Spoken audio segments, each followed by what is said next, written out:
Bonjour et bienvenue. Aujourd'hui, on va explorer ensemble quelque chose d'assez fascinant. Comment prendre une simple idée, une pensée, et la transformer en une image qui a de l'impact. Et le plus fou dans tout ça, tout se passe directement dans un navigateur web. Pas besoin de logiciels compliqués ou d'être un expert. Juste de la pure créativité. On a tous déjà vécu ça, n'est-ce pas? Avoir une idée géniale en tête, une vision claire. Mais au moment de la mettre sur papier, c'est la page blanche.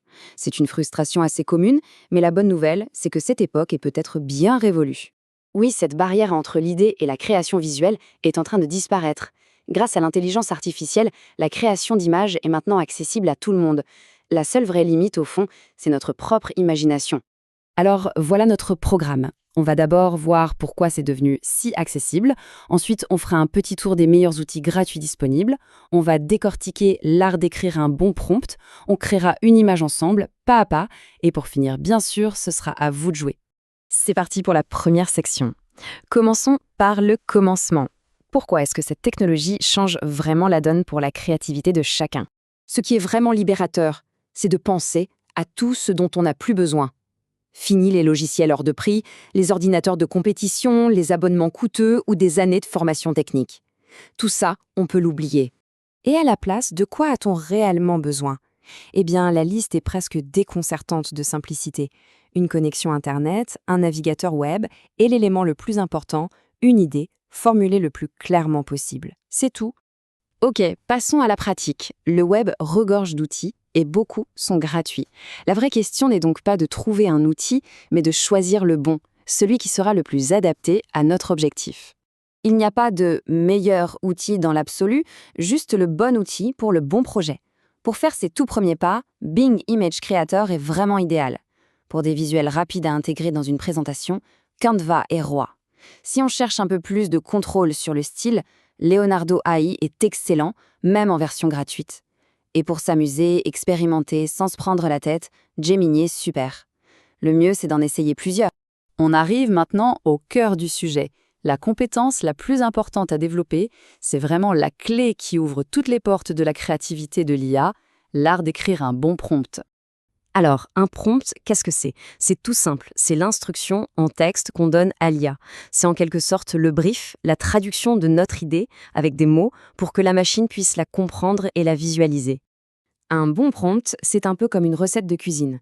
Il faut les bons ingrédients. D'abord, le sujet principal, bien sûr, mais il faut aussi ajouter le style. Veut-on une photo, une illustration, un rendu 3D? Ensuite, l'ambiance, l'atmosphère, calme, dynamique, chaleureuse.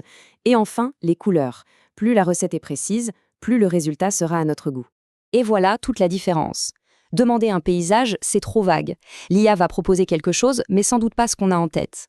Par contre, le prompt de droite est une instruction super claire. On guide l'IA précisément là où on veut aller. La précision, c'est vraiment la clé du succès. Bon, à cette théorie, passons à l'action. On va créer notre première image ensemble, étape par étape, juste pour voir à quel point le processus est simple et pour le démystifier complètement. Voici le prompt qu'on va utiliser. On retrouve bien tous nos ingrédients. Le sujet, c'est le café chaleureux. Le contexte, c'est la petite ville européenne, le soir. L'ambiance, c'est la lumière chaude. Et le style, c'est le style illustratif. Notre recette est prête. Le processus est d'une simplicité désarmante. D'abord, on ouvre l'outil et on se connecte. Ensuite, on colle notre prompt bien détaillé, on clique sur Créer et on attend un petit peu que la magie opère. En quelques secondes, l'IA nous propose plusieurs variations. Il ne reste plus qu'à choisir sa préférée et à la télécharger. C'est tout. Surtout, il ne faut pas viser la perfection du premier coup. Il faut voir ça comme un dialogue, un jeu d'ajustement. Si le résultat ne convient pas, ce n'est pas grave. On change un mot, on modifie le style, on relance. C'est vraiment en s'amusant à expérimenter qu'on obtient les images les plus incroyables. Voilà, maintenant les outils et la méthode sont là, à portée de main. La seule question qui reste, c'est qu'est-ce qu'on a envie de créer, parce que les possibilités, elles sont vraiment infinies. Les applications sont innombrables. Ça peut être des visuels uniques pour des présentations, des illustrations originales pour un blog, des images qui captent l'attention sur les réseaux sociaux ou tout simplement le plaisir de donner vie à ses propres projets créatifs. Juste un point important avant de terminer. C'est un outil très puissant et avec la puissance vient une certaine responsabilité. C'est une bonne habitude de toujours vérifier les conditions d'utilisation, surtout pour un usage commercial, et bien sûr d'utiliser cette technologie de manière éthique et constructive. Le voile est levé. Les outils sont là, la technique est simple, la question n'est plus comment, mais bien quoi. Alors, quelle sera la toute première idée à qui on va donner vie ?